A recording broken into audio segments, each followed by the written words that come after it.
Bienvenidos a Laborcast. En esta oportunidad acá para abrir nuestro quinto episodio de la segunda temporada tenemos otro gran invitado. El día de hoy tenemos a Jesús Sol, o el doctor Jesús Sol, tributarista, presidente del comité ejecutivo de Let's Standing, firma o asociación de la cual estamos todos aliados, tanto Sol Caballero, de la cual es socio el doctor Sol, como bueno, Labor, que pertenecemos también de esa red de aliados que seguimos creciendo en Let's Standing, ¿no? Fíjense que para el día de hoy tenemos un tema súper interesante, vigente, sexy, como dicen por allí, que tiene que ver nada más y nada menos con la ley de protección de las pensiones, ¿no? Ley de protección de las pensiones contra el bloqueo imperialista, como creo que es el nombre completo que se le dio, pero como es tan largo, le llamamos la ley de protección o la ley de pensiones. La ley de pensiones. La ley de pensiones para hacerlo como más sencillo.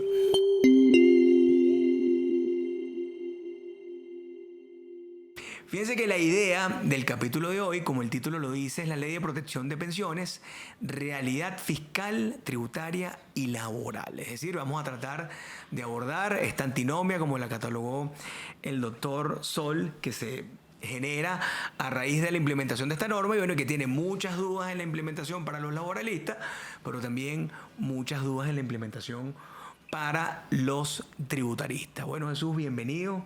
Placer tenerte, un orgullo. Tiempo aquí coordinando con Rosa para que el doctor Sol viniera y bueno, ya te tenemos acá.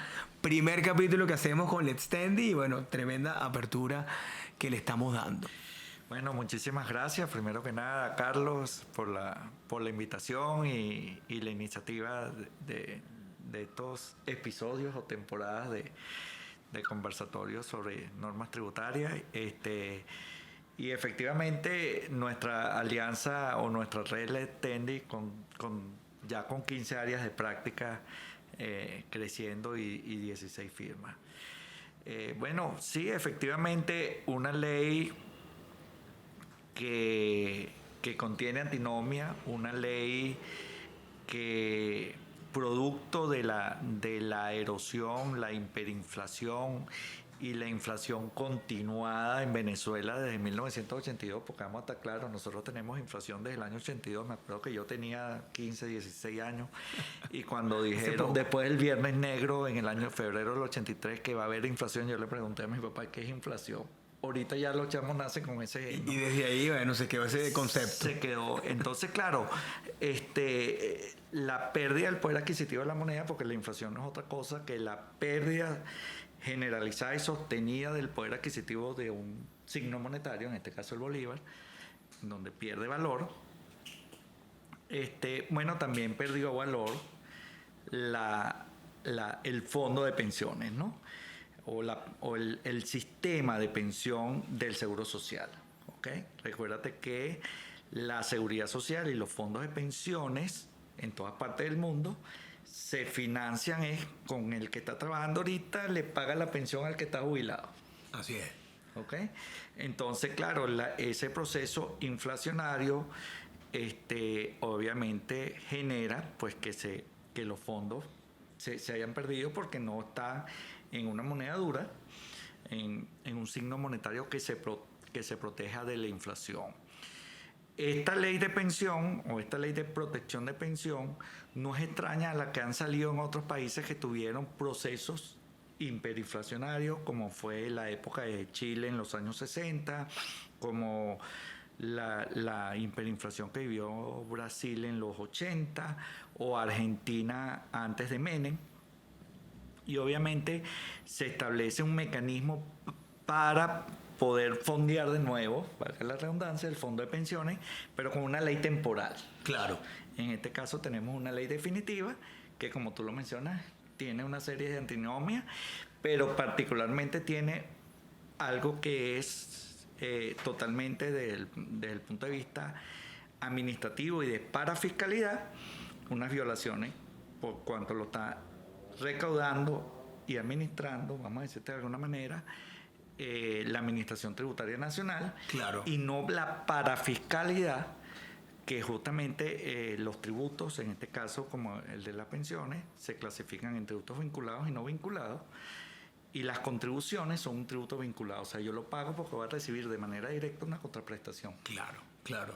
Es decir, yo trabajador en este caso el patrono, pues, pero obviamente afecta al salario del trabajador, voy a aportar al fondo de pensiones porque en un futuro voy a ser beneficiario. Entonces, claro. por eso se llama que es un tributo vinculado igual que la tasa. Yo pago la tasa para sacar un pasaporte y recibo la contraprestación directa.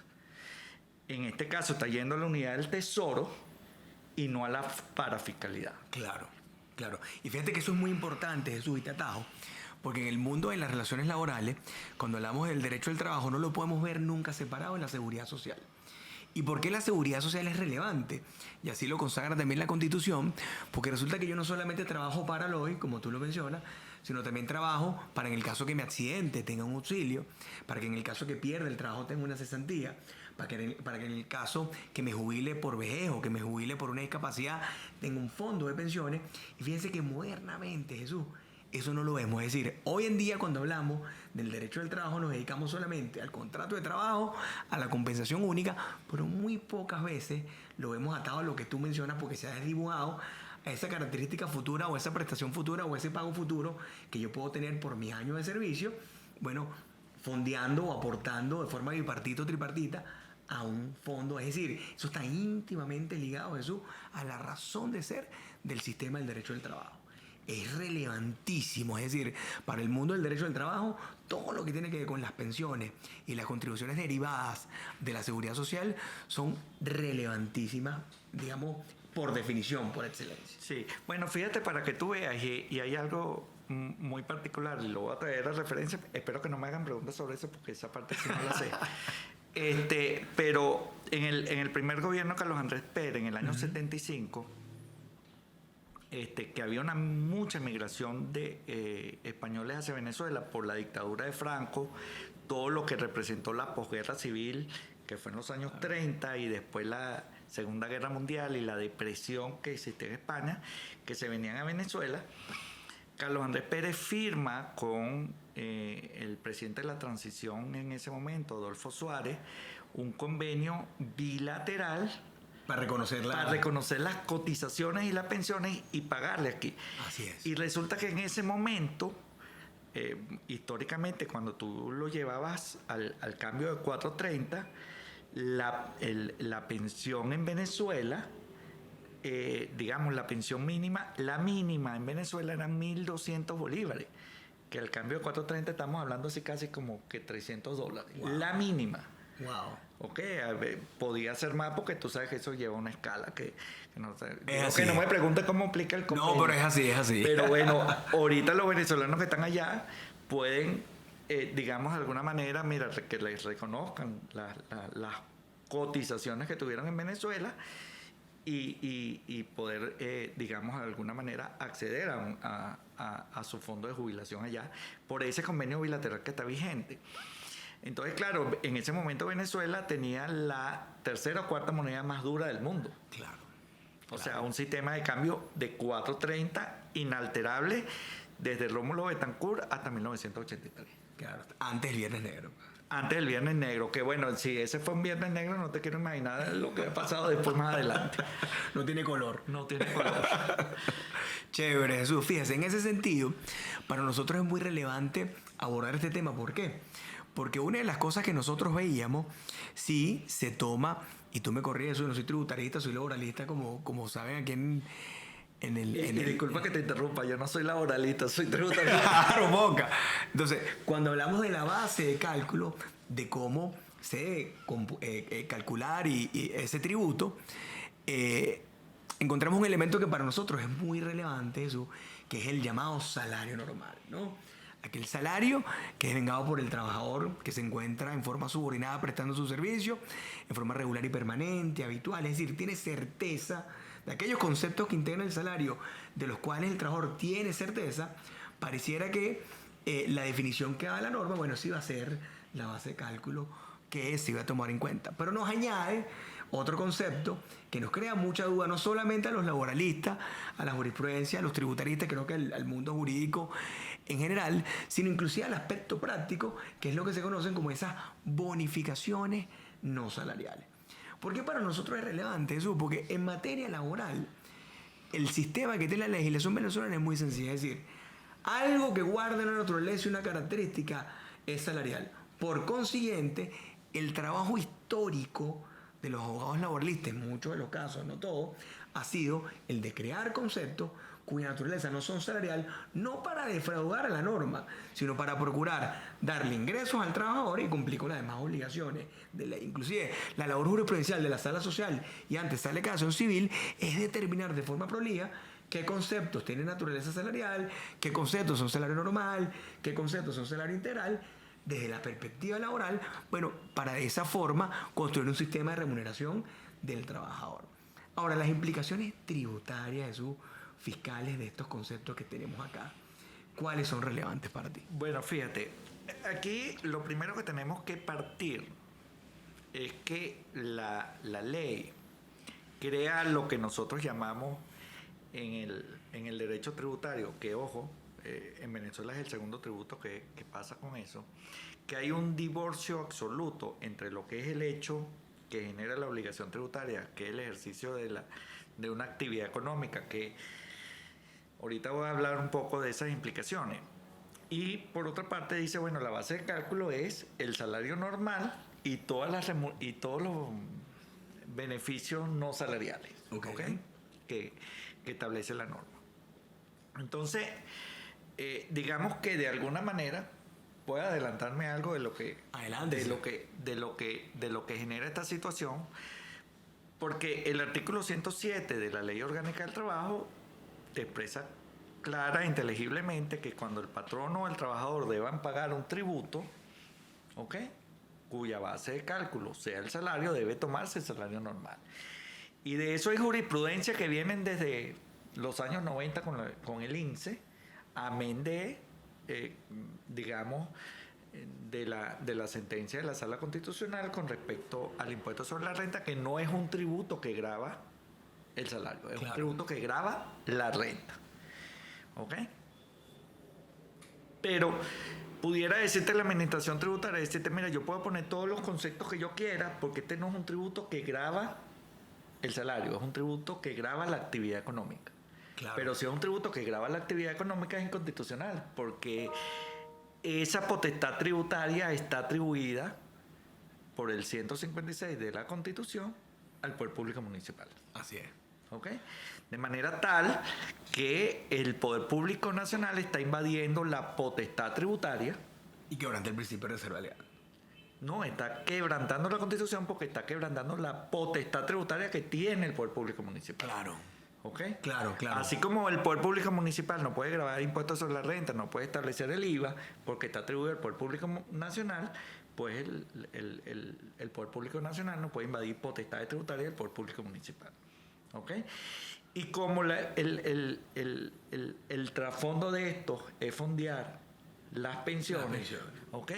Que ojo, yo creo que hay que fondearlo porque tú no puedes tener ya las personas que tienen la tercera edad con unas pensiones que no le permiten ni siquiera sobrevivir, y hay que establecer que yo digo, esta es mi opinión, si yo fuese asesor si yo fuese asesor del gobierno, una ley de carácter temporal que permita fondearlo. Claro. Que hubiese pasado exactamente lo mismo. La gente dice, no, que la corrupción, sí puede existir corrupción como tú lo quieras, pero recuérdate que en el año 97, en el segundo gobierno de Caldera, se estableció un mecanismo para la eliminación del seguro social y crear los fondos de pensiones del estilo chileno, administrados por los bancos. Importante. Pero se lo hubiese comido la inflación. Igualmente. Claro, porque ahí el sistema era distinto. Tú ibas a ahorrar. Entonces, lo que tú ibas a recibir de pensión era lo que tú hubieras ahorrado más los intereses. Claro, muy similar a las prestaciones.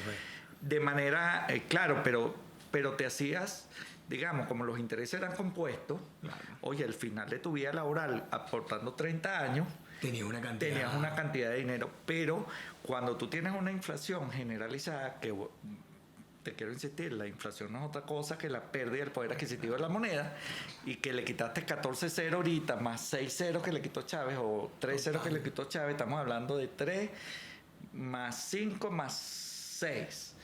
Estamos hablando de 14 ceros. O sea, obviamente lo licuó completamente. Así hubiesen estado administrados por los bancos, pierde la inflación. Yo le decía a mis alumnos cuando yo daba clases, que yo en bolívares a crédito compraba hasta la catedral si me la vendían, ¿no? Y yo pongo un ejemplo, los bancos perdían mucho con los créditos en bolívares a largo plazo. ¿Por qué? Porque si tú pedías un crédito a 20 años para comprar un apartamento, ya en el año 5 ya estabas pagando menos. Claro. Y lo mismo hubiese pasado con el fondo de pensiones. De manera que la ley era necesaria, pero tiene dos aspectos significativos. Uno, el divorcio absoluto entre el hecho y la base imponible. Y segundo, que no está administrado por el ente parafiscal. Claro. Me explicó alguien que es asesor del Congreso, que es que el Seguro Social no tiene una facultad, o sea, no tiene facultad, no tiene soporte en fiscalización. Yo le digo, pero bueno, pon lo que lo hubiese puesto, mira, se lo recauda el Seguro Social, pero puede delegar la fiscalización y control determinado a la administración tributaria para que le brinde soporte. Claro. Pero que el dinero entre al Seguro Social y que el Seguro Social pueda establecer un mecanismo de indexación o de corrección de la base de cálculo para que nuestros personas de tercera edad, ya adultos mayores claro, puedan cobrar una pensión un poquitico más justa, pues, un poquitico más digna, vamos a llamarlo así, y tengan una vejez más digna. Totalmente, eso, totalmente. Fíjate, esos comentarios, Jesús, que tiene que ver con la base imponible del tributo, nos lleva necesariamente a un problema que me imagino obedece la técnica legislativa, ¿no? O sea, es decir, pareciera que se obvió radicalmente a la hora de dictar este decreto esos principios básicos. ¿Y cómo crees tú que debió haber sido? O sea, es decir, si precisamos, porque lo que nos crea es una antinomia brutal, ¿qué crees tú que hubiese sido más cómodo? Agarrar el sistema de seguridad social o la ley de pensiones y reformarla en los temas que está, por ejemplo. Tenemos una ley del seguro social, tenemos un reglamento del seguro social. ¿Por qué no se fueron por allí? ¿Era más fácil una ley especial que te dijera de una vez, o era algo casuístico que quisieron hacer? O sea, si quisiéramos darle contenido a 2 meses de vigencia, ¿no? Porque hoy estamos a 2 meses de vigencia. Tú dices, bueno, pero ¿qué tan diferente era a montarlo sobre el aparato que ya tenemos y hacer ciertas modificaciones que dictar una ley especial que al final tiene todos los activos de inconstitucionalidad que tú mencionabas y que crea como mucha más duda que quedarnos con el sistema que de alguna manera ya teníamos? Bueno, el tema, sus raíces vienen más atrás.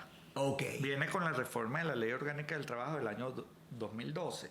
Claro. Cuando vuelven a establecer el sistema retroactivo de prestaciones sociales, okay, eliminan el tope que establecía esa ley del 20% de bonificaciones, okay, y el artículo o la norma de la Ley Orgánica de Seguridad Social, no me acuerdo el número del artículo, pero ahorita aquí tengo mi chuleta y lo podemos ver. Claro, vale. Que te establece que el tope de 10 salarios mínimos para las contribuciones sociales. Exacto, la seguridad social. La seguridad social. Entonces, ¿qué pasa? Tenemos varios aspectos que coliden para que, digamos, yo no soy el legislador, pues para pensar que el legislador... No, pero lo que opina es eso no importa. Exacto. Es que pensamos que tú mismo lo comentaste ahorita, con la reforma de la ley del año 2012, la Ley Orgánica del Trabajo, pues los laboralistas empezaron a ingeniarse los bonos, estos pagos extraordinarios, estos subsidios que no forman parte del salario. Viene un proceso de caída del Producto Interno Bruto que llega al 75% por el régimen de sanciones a que estamos sometidos como tal.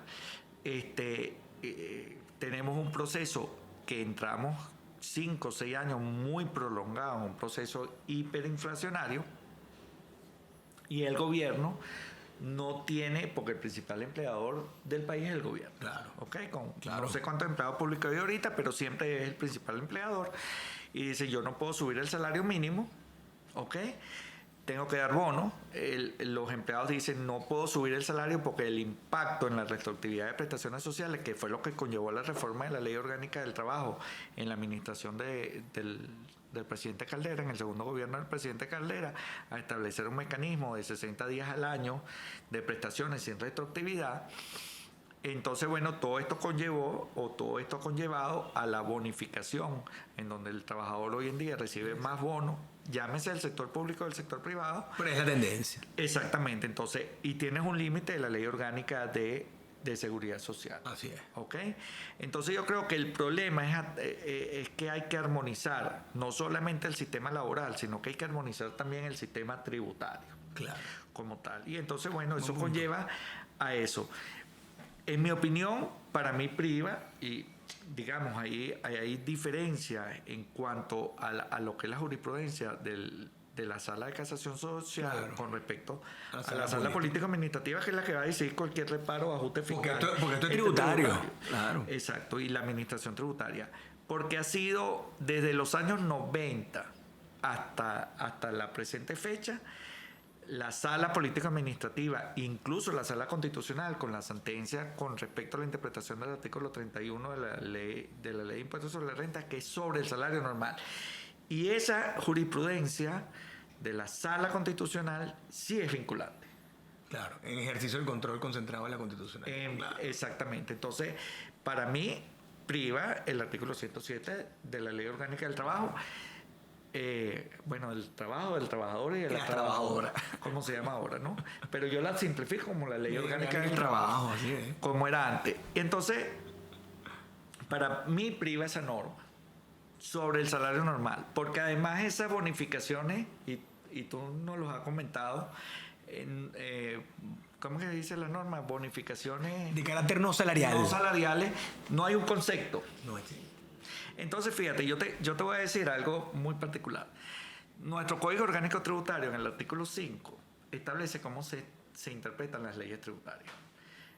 Y ese artículo 5 viene del modelo de Código Tributario para América Latina, desarrollado por un programa tanto por el Instituto Latinoamericano de Derecho Tributario, financiado por la Organización de Estados Americanos y el Banco Interamericano de Desarrollo por allá por los años finales de los años 60.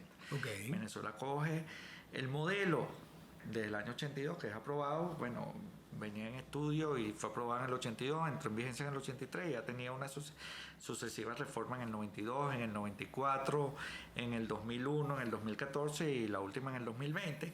Pero ese artículo se ha mantenido inalterable, salvo por ahí pusieron en el año 2001 que cuando se trate de beneficios fiscales, exenciones, exoneraciones, rebajas, se debe interpretar restrictivamente, que no hay interpretación restrictiva, sino que es el resultado, ¿no? Que eso es así en todos los países del mundo, porque los beneficios fiscales son una excepción al principio de generalidad tributaria. Claro. ¿Ok? Y en la doctrina mayoritaria dice, bueno, mira, el resultado de la interpretación debería ser restrictivo, ¿ok? Porque afecta al principio de generalidad e igualdad tributaria, de todos colaborar con las cargas públicas. Ese es el resultado. Pero la interpretación no es que tiene que ser pro fisco o pro contribuyente, como tal. Entonces tú te acoges a todos los principios generales de interpretación. Claro. ¿Ok? Claro. Y uno de ellos es que tenemos una norma de mayor jerarquía, como es la Ley Orgánica del Trabajo, claro, que establece de manera muy clara que cuando el patrón o el trabajador deban pagarlo, un impuesto sobre la base del salario. Normal, exactamente. Que aquí te pueden decir, no, pero es que este no es un impuesto sino es que es a las actividades. Entonces estás violentando la Constitución porque está atribuida por público municipal. Claro, exactamente. Pero si no, o sea, si este es un tributo que es de seguridad social, ¿ok?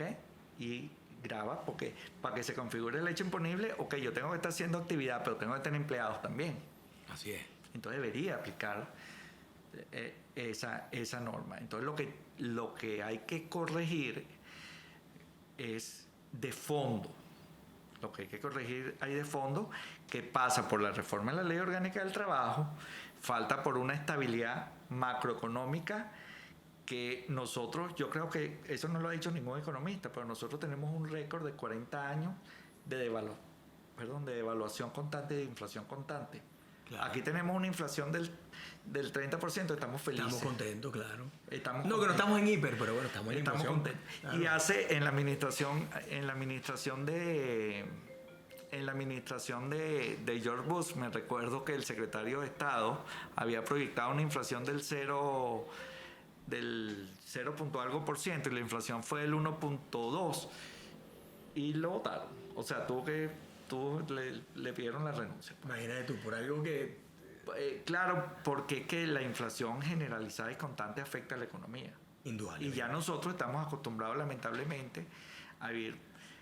Y sobre todo el salario, ojo. Y sobre todo el salario, ¿no? Entonces, digamos que de alguna manera corregir estos temas es un tema, primero, macroeconómico, segundo, de política de Estado, porque todos los gobiernos, desde Carlos Andrés Pérez I, porque pues el Viernes Negro fue producto del excesivo gasto público de los gobiernos anteriores al de Luis Herrera Camping, que ya, bueno, a pesar de que está terminando, el propio Luis Herrera. Claro. Y después en lo constante, en donde el gasto público supera los ingresos públicos. Total. Y fíjate algo, Jesús, que me parece muy relevante. Todo lo que tú dices, cuando lo concretizamos en la práctica y nos estamos situando todavía aquí en el 2024, hay un reto, por ejemplo, brutal desde la perspectiva laboral, que es cómo yo remunero más a mi gente para retenerlos, para quedarme con el mejor talento, sin la necesidad de que eso represente un pasivo laboral muy grande o una carga impositiva muy grande. O sea, ahí es donde yo veo un gran reto. ¿Por qué? Porque yo digo, bueno, tengo mis gerentes, mis supervisores o mi mando decisorio, que trato de darle lo mejor que pueda en beneficios sociales no remunerativos que no son salarios. Es decir, le doy unos buenos bonos de alimentación, unos buenos bonos de transporte, unas buenas bonificaciones por desempeño, que a lo mejor no son salario normal porque están sometidos a unos KPI, a unos índices de desempeño, que puedes que los logres o no, y eso le quita la regularidad y la permanencia. Pero por otro lado, tengo una norma entonces que me dice que las bonificaciones no salariales pechan, ¿no? Y por otro lado, también digo, estoy promoviendo la producción, estoy promoviendo el desarrollo. Pareciera que son cosas que se contraponen. Es decir, pareciera que a nivel de la política pública, es decir, si el problema tipo fin que yo quiero resolver es, yo quiero agarrar un poquito más de ingresos, pero también tengo que promover la productividad y el trabajo de calidad, pareciera que eso no se armonizó. Sí, lamentablemente, y lamentablemente no se ha armonizado en Venezuela, muy producto de, y vuelvo, insisto, no es solamente este gobierno, esto viene desde hace mucho tiempo, de las políticas de Estado que a veces suelen ser paternalistas, ¿no? Cuando tú como laboralista, yo vuelvo, insisto, voy a hablar, yo no soy laboralista, pero voy a hablar de cuando estudié pregrado, que me dijeron, yo estudié pregrado con la ley del 90. No, yo me gradué en el año 91. O sea, estaba ahí. Sí, yo me gradué con la ley del trabajo en 1936. Claro, ley de talleres y establecimiento, imagínate tú. Ajá. Entonces, yo me recuerdo que no es muy diferente. Sí, que la ley orgánica del trabajo de aquel momento decían que las prestaciones sociales se habían establecido en Venezuela porque en Venezuela no existía, dentro del régimen de seguridad social, un régimen de cesantía laboral mientras tú conseguías otro trabajo. Bueno, a mí en el 2002, cuando yo estudié, me dijeron lo mismo. Ajá. Entonces, en el segundo gobierno de Carlos Andrés Pérez, con miras a resolver este problema, y de eso te puede hablar mejor Leonardo Palacio, compadre, que te puede decir. Con miras a resolver este problema y una futura reforma de la Ley Orgánica del Trabajo, se estableció el paro forzoso. Claro. Que era también, creo que era el 0,75% que le retenías al trabajador y el 1,25% ponía alta y se creaba un fondo. Y tú, bueno, mientras no estabas nuevamente laborando, pues te pagaban un porcentaje de tu salario. Así es. En el segundo gobierno de Rafael Caldera, con Teodoro Pejos, en el programa de Cordiplan, bueno, dijo, bueno, ¿cómo mejoramos el salario? Y la única manera, y hoy en día también creo que se lo han comunicado en estas mesas que tiene Fedecámara con el alto gobierno, es modificar la ley del trabajo y establecer un régimen indemnizatorio, porque obviamente cuando una persona queda cesante, algo tiene que tener cuando se vaya. Claro. ¿Ok?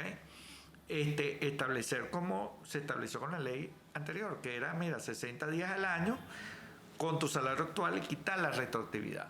Porque si tú tienes un trabajador que tiene 15, 20 años trabajando y le aplicas el retroactivo a prestaciones sociales, ahí es donde dices, bueno, entonces los bonos, entonces déjame algo que no tenga incidencia en las prestaciones sociales, ¿cómo lo compenso? Y quizás yo soy más neoliberal, si me oye el alto gobierno era que yo soy de extrema derecha, pero bueno, no voy a quitar mi esencia. Aquí hay plena libertad, eso puedes decir lo que tú quieras. Pero yo me iría con un régimen de pensiones en moneda dura. Claro. ¿Ok? Administrado por los bancos, obviamente con regulaciones a los bancos, porque obviamente cuando quiebran los bancos, como aquí hemos tenido la crisis financiera del 94, la crisis financiera del 2009, pero que eso esté en fideicomiso, en patrimonio separado de los bancos, en moneda dura, en moneda estable, colocados en bonos seguros, y que de alguna manera pues también impulse la economía, pero que sea administrado de forma de manera estable. Y obviamente aquí también hace falta una reforma integral del Estado y de su política macroeconómica que acabe de una vez por todas por la inflación. Claro. ¿No? Yo no sé si es la dolarización, porque no soy economista, pero lo que sí sé es que tiene que haber disciplina en el gasto público. Porque lo que no ha habido disciplina en el gasto público desde el primer gobierno que los Andrés Pérez hasta ahora, en donde todos los gobiernos quieren ser populistas, en donde todos los gobiernos quieren gastar más de lo que deben, en donde todos los gobiernos crean ministerios ineficientes o ministerios que no hacen falta, etcétera, y entonces abultan las nóminas públicas, y gastos que no tienen que ver. Yo creo que el Estado está para seguridad, salud, educación, y ahí es donde se tiene que centrar, achicar el tamaño del Estado. Absolutamente. Fíjate, Jesús, todo eso que nos dice, y hablando un poquito, descendiendo de lo que es la política pública o lo que debe ser, y ese reacomodo que va a ocurrir en el aparato del Estado para normalizar tanto la contraprestación principal del contrato de trabajo, que es las remuneraciones, como un pago justo de un tributo que realmente obedezca a resolver un problema o un derecho constitucional como es el derecho a una pensión, nos lleva hoy en día a determinar la base de cálculo de este impuesto que está establecido en la ley de pensión. Y fíjense que uno de los elementos que discutíamos en estos 2 meses de la ley de pensiones es la no gravabilidad de las bonificaciones no salariales. Y entendemos que en eso hay jurisprudencia pacífica y reiterada, no solo de la sala político-administrativa, sino también de la social y de la sala constitucional, que de alguna manera dejan el panorama como muy claro. Pero entiendo también, y esto es un mensaje directo para los contribuyentes, sobre todo los grandes contribuyentes, que existen las llamadas eximentes sancionatorias por error excusable, ¿no? O sea, es decir, a mi entender como laboralista, y tú me corriges si lo estoy diciendo bien, cuando yo no tengo claro cómo se calcula y cómo se paga, yo tengo la posibilidad en un procedimiento que ya no voy a explicar con detenimiento y con tecnicismo, bueno, de obtener, digamos, algunas prebendas o beneficios de ello, ¿no? Sí, fíjate, en el derecho, eso viene del derecho administrativo y lo recoge obviamente el derecho tributario, ¿no? Yo te voy a decir, como lo dice Alejandro Nieto en su célebre libro, el clásico libro de Derecho Sancionatorio Administrativo, ¿no? Si tú no tienes una señal de tránsito clara, ok, tú no sabes hacia dónde vas a ir, o sea, porque no hay señalización y te estás comiendo la flecha, oye, bueno, no te pueden sancionar, tú cometiste un error excusable, ok. O como el típico ejemplo que pone Alejandro Nieto también en su libro, que te dicen, bueno, mire, si usted bota un papel en el piso, usted tiene una multa de 200 pesos. Pero resulta que el Estado o el municipio no pone las papeleras en la calle, ¿no? Entonces, oye, digamos, ¿de quién es la responsabilidad? Claro. En este caso, la confusión de hecho y de derecho excusable, digamos, no es que tú vas a desconocer la ley, porque todos sabemos que es un principio general del derecho, que el desconocimiento de la ley no exime de su cumplimiento. Uh-huh. Pero cuando tú tienes unos conceptos tan ambiguos, en primer lugar, porque tienes un concepto de bonificaciones no salariales que no está en ninguna parte, ese concepto legal, ni siquiera lo aclara la ley de pensiones y mucho menos la ley tributaria. Claro. La ley laboral. Y yo he tenido la particularidad, pues a través del ETENDI, contigo, con Loriana, que es que valga aquí la cuenta, claro, vale. Saludos a nuestra amiga Loriana. O con César Oscategui de Landaes, allá en Valencia, en la región central. Y he compartido con ellos cuál es la definición, qué definición tú tienes. Bueno, y y he comparado los tres conceptos y son totalmente distintos, ¿no? Claro. Es decir, esto forma parte, y te pregunto a ti, le pregunto a Loriana, porque para eso es nuestra red, ¿no? Así es. Del extended. Le pregunto a Loriana, te pregunto a ti o le pregunto a César y los tres tienen un concepto distinto. Entonces, eso es un eximente de responsabilidad sancionatoria. Pero es que adicionalmente a esto, tú tienes una antinomia. Una antinomia que es provocada por el mismo legislador. ¿Ok? Claro. Entonces, el artículo 85, que te digo, esto viene del derecho administrativo puro, pero que lo recoge el Código Orgánico Tributario como eximente de responsabilidad sancionatoria, el error de hecho y derecho acusable. Yo estoy interpretando la ley a mi real saber y entender. Mi real saber y entender es que hay una ley de carácter orgánica que estableció un límite de la tributación de la base de cálculo sobre el salario. Claro. Y te voy a comentar, esa norma que está recogida, viene para proteger la integridad del salario y proteger e incentivar el empleo. ¿Ok? Claro. ¿Por qué? Porque y esto pasa mucho en los países europeos, sobre todo en España. Cuando en España tú tienes un régimen de seguridad social que por cada trabajador te ponen a pagar 300 euros por la seguridad social. Oye, tú dices, ya va, ¿cuánto me cuesta cada trabajador? ¿Me hace falta el trabajador? ¿No me hace falta el trabajador? Veo si alguien lo sustituye o no lo sustituye. Entonces, cuando tú tienes, primero, un régimen de indemnización sobre la base de la retroactividad, tienes una serie de contratos colectivos, vencidos o no vencidos, Costosísimo. que son costosísimos. Pero tú le añades el 9%, Que es el valor de la ley de pensiones. que es el valor De la contribución. Pues. de la contribución. Wow, entonces no promueves la formación de nuevos empleos. Así es. ¿Ok? Por el contrario, buscas cómo de minimizarlo, pero tampoco promueves el incremento de salario. Así es. ¿Por qué? Porque entonces buscas y dices, bueno, vamos a ver que no tiene incidencia en las prestaciones sociales. Así es. ¿Cómo hago para, vamos a decirte como lo dicen los españoles, para pagar en negro? Y así mismo lo estamos diciendo aquí también. Ajá, yo digo como lo dicen allá, porque no lo he escuchado aquí, by the way, ¿no? ¿Te suena? Pero allá sí dicen, mira, te vamos a contratar en negro. Tú dices, bueno, ok, tal. Ya no para eludir o interpretar la norma, sino evadirla. Claro. ¿Okay? Es diferente. Entonces yo creo que Así es. uno de los aspectos muy básicos para el Parlamento, que son nuestros representantes, es buscar promover la generación de empleo. Claro. Y la formalidad. Y yo creo que para que eso llegue a cabo, yo le hago un llamado a nuestros políticos del rojo, azules, verde, amarillo, blanco, de cualquier color, ¿ok? A dejar el populismo de un lado y establecer una norma que vaya más en beneficio, en fin último, del trabajador, y es que los trabajadores tengan trabajos estables, seguros y salarios dignos, ¿no? Y obviamente pues un tema ya de política macroeconómica como es la generación de empleo.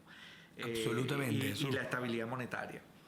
Entonces yo creo que obviamente primero esta es una ley que carece de técnica legislativa alguno para, digamos, falta de certeza y seguridad jurídica, que aquí sí te quiero hablar de eso.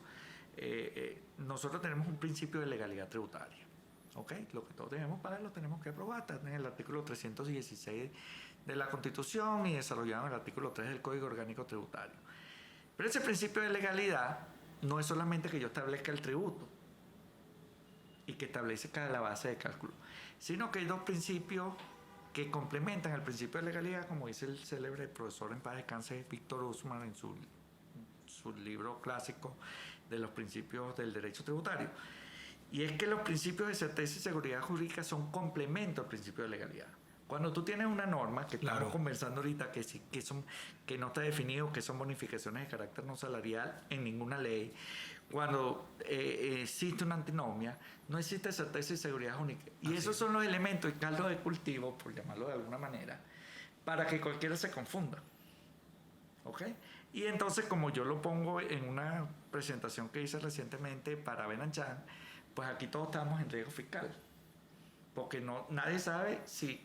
La única manera que tú digas, bueno, estoy tributando bien, es que tú agarres todo lo que el trabajador recibe, así sea que le regalaste una tasa, lo cuantifiques y lo pagues pongas el en la 9%. base, claro. Que es inviable. Que es inviable económicamente, Claro. porque muchas empresas, bueno, tendrán que salir de la mitad de la nómina. Así es. Y entonces eso tampoco le conviene al Estado.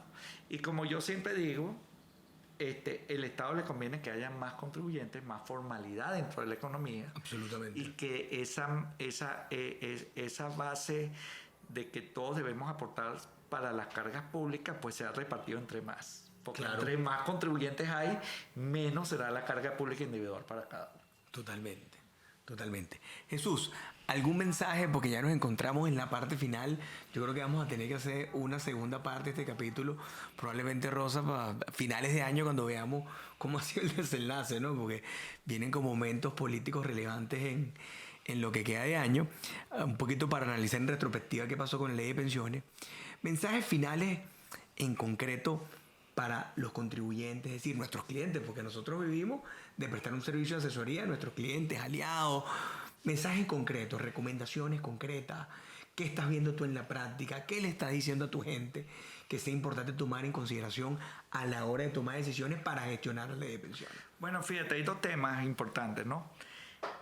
Que este es un tema, esto es una ley tributaria. Y yo no domino lo laboral y tú no dominas lo tributario. Claro. Mi recomendación a los Excelente. clientes es que se hagan asesorar por los dos. Entonces, lo que nosotros hemos visto en la práctica es que como esto está en manos de recursos humanos, llaman a los abogados laboralistas. Claro. Y el abogado laboralista trata de interpretar a lo que A su entender, a su claro. entender, y va a buscar la jurisprudencia de la sala social. No la de la... En cambio, el beneficio de estar en una red del extendis, Así es. ¿ok?, hace que se vea de manera conjunta. Totalmente. Tengamos como ese multiplicismo crítico donde desde la visión contable, tributaria, como efectivamente lo hemos venido haciendo Sol Caballero y en Labor, podamos agregarle un valor diferenciado, ¿no? Un valor diferenciado para tratar de minimizar los riesgos. Así es. Porque obviamente la administración tributaria va a tener posiblemente criterios totalmente distintos, por más que quiera el contribuyente tratar de no tenerlo, pero la falta de certeza y seguridad jurídica, la antinomia, la forma como está redactada la ley, pues representa un riesgo fiscal que está en las sanciones. Totalmente. Entonces, mi recomendación es revisar, asesorarse, de cara pues a estar lo más posiblemente blindado con respecto a esta ley, ¿no? Buenísimo. Bueno, Jesús, sumamente agradecido por tu tiempo. Muy valioso todos tus aportes, porque de verdad que desde la visión laboral nos abren muchísimo el espectro. Bueno, porque aquí hablamos tradicionalmente de temas de convención colectiva, contrato individual, seguridad social, pero nunca, digamos, de temas tan diferenciadores y que aparte aporta muchísimo, como lo es el derecho tributario.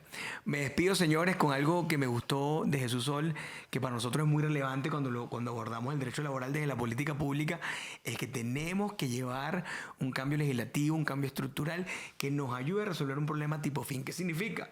A resolver un problema de acceso a empleo, a resolver un problema de generación de riqueza, pero también de distribución de riqueza que sea sostenible por un Estado eficiente que no siga, digamos, malgastando. Pero creo que eso solamente ocurre cuando todos los actores claves en una sociedad son tomados en cuenta a la hora de legislar, a la hora de atender los problemas que nos atañen y que son relevantes para cualquier Estado social de derecho y de justicia. Jesús, así que muchísimas gracias por estar acá. Muchas gracias a toda la audiencia de Laborcast. No olviden dejar sus comentarios, darnos like, formular sus preguntas, que con todo gusto los estaremos atendiendo. Muchísimas gracias y nos vemos pronto.